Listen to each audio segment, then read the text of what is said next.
অসাধারণ এক মারামারির মতন আন্দোলন শুরু হয়ে গেছে। বিয়ে বাড়িতে গিয়ে দেখেন আমোদ করতে করতে কোন ধরনের আমোদ হয়েছে যে এটা বুঝলাম না।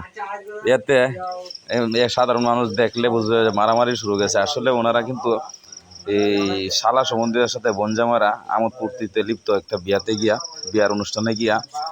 আর ওনারা কিন্তু প্রাচীনকালের যে ঐতিহ্য এটা ধরে রাখছে। এখনকার বিয়েতে কিন্তু সচরাচর এগুলো এমন আনন্দ উপভোগ করা দেখা যায় না। তাই আসলে ভালোই লাগলো, কিন্তু কারো সর্বনাশ আর কারো হয়ে গিয়ে বাঁচছে ভাদ্র মাস এরকম আর কি। তো অসাধারণ।